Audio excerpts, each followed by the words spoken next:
எல்லாரும் நல்லா இருக்கணும். 18 படி 18 ஐயப்பர் கோவில் கார்த்திகை 12ஆம் நாள். ஆனால் கோபாலபுரத்தில் வேணுகோபால கிருஷ்ண சுவாமி கோவிலுக்கு வந்திருக்கோம்.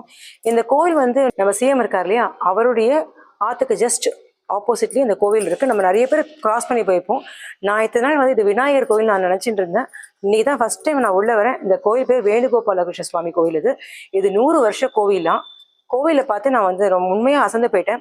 ஐயப்பரை தேடி தேடி நான் ஒவ்வொரு கோயிலாக போயின்னு இருக்கேன். ஆனால் எனக்கு ரொம்ப சந்தோஷமான விஷயம் என்னன்னு கேட்டிங்கன்னா, கேரளாவில் தான் இவ்வளோ ஐயப்பருக்கு சன்னதி ஐயப்பர் கோயில்கள் இருக்கும்னு நினச்சேன். ஆனால் இங்கே நம்ம தமிழ்நாட்டிலேயே, அதாவது நம்ம ஏரியாலே குறிப்பிட்டு சொல்லப்போனால் மயிலாப்பூர், ட்ரிப்ளிகேன், ராயப்பேட்டா, அப்புறம் கோபாலபுரம், இந்த மாதிரி ஏரியாலே வந்து இவ்வளோ ஐயப்பர் சன்னதி உள்ள கோயில் இருக்கும்னு நான் எதிர்பார்க்கல. 18 படி 18 ஐயப்பர் கோயில் சொல்லி ஒவ்வொரு ஐயப்பர் கோயிலாக தேடிட்டு இருக்கோம்.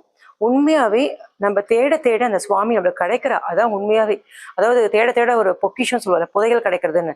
ஒரு புதையல் மாதிரி நம்ம ஏரியாலே இவ்வளோ கோயில்கள் இல்லாமல் இவ்வளோ சன்னதிகள் இருக்குன்னு நான் எதிர்பார்க்கவே இல்லை. இங்கே என்னென்ன பெருமாள் இருக்குன்னு சொல்கிறேன். என்னென்ன ஐயப்பரை தேடி வரவே இந்த கோயில் வந்து நம்ம கண்ணில் பட்டது. வந்து இந்த கோயில் உள்ள நுழைச்சவே என்னென்ன சன்னதி இருக்குன்னு சொல்கிறேன்.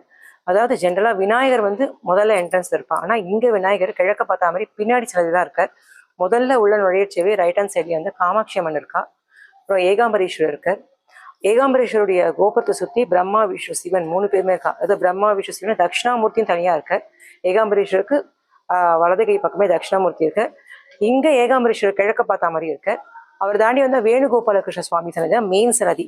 நம்ம அவளை கிராஸ் பண்ணி வந்தால் நேர வேணுகோபால கிருஷ்ண சுவாமி, நேர மூலவர் தெரியுது. அவர் பக்கத்திலே உற்சவர், சைடில் வந்து முருகர், வள்ளிதேவனர் இருக்கா. அதுக்கப்புறம் அவர் பக்கத்துல ராமர், சீதை, லக்ஷ்மணர். உள்ள நுழையர்ச்சேவே விநாயகர், இங்கே ஒரு விநாயகர் இல்லாமல் வேணுகோபால சுவாமி பக்கத்துலேயே ஒரு விநாயகர் இருக்கு. அவரை தாண்டி வெளில வரச்சேவே சைடில் அவர் ராமர் பக்கத்துலேயே ஆதிசங்கரனும் வச்சிருக்கா. ஐயப்பர் வந்து அழகா தனி சன்னதியாவே இங்க வந்து பிரதிஷ்டை பண்ணியிருக்கா. அவரை தாண்டி பின்னாடி வந்து ஐயப்பருக்கு பின்னாடி விநாயகர் அழகா ஒழிஞ்சுன்னு இருக்கு. ஸோ அங்க வேணுகோபால கிருஷ்ண சுவாமி பிரதர்ஷனம் பண்றச்சேவே நரசிம்மருடைய சின்ன ஒரு விக்கிரகம் வச்சிருக்கா. நரசிம்மருக்கு பக்கத்துல மகாவிஷ்ணு இருக்கு. அதுக்கு பக்கத்துல வராக இருக்கு. நீங்க அப்படியே பிரதட்சணமா பண்ணி போயிட்டு இருக்கச்சு துர்கையும் இருக்கா. அங்க ஹனுமார் சன்னதி இருக்கு லெஃப்ட் ஹேண்ட் சைட்லயே. ஹனுமார் சன்னதி தாண்டின உடனேவே காமாட்சி அம்மன் சன்னதியை பிரதட்சணமா வரைச்சே இச்சா சக்தி, ஞான சக்தி, கிரியா சக்தி, அந்த 3 பேரையும் விக்கிரகமா இட பண்ணியிருக்கா. இங்க 2 விநாயகர், ஒரு விநாயகர் அரச மரத்துக்கு கீழே இருக்கு. அவர் பக்கத்துல நாகமும் இட பண்ணியிருக்கா. நவகிரக சன்னதியும் இருக்கு. எனக்கு என்ன ரொம்ப சந்தோஷம்னா, எனக்கு ரொம்ப பிடிச்ச ஃபேவரட்டான கிருஷ்ண பின்னாடியே இந்த வீடியோ பெரிய சான்ஸ் கிடைச்சிது. அதுக்கு அவார்டு ஓகே பண்ணா எல்லாரும் நல்லா இருக்கணும். சுவாமியே சரணம் ஐயப்பா.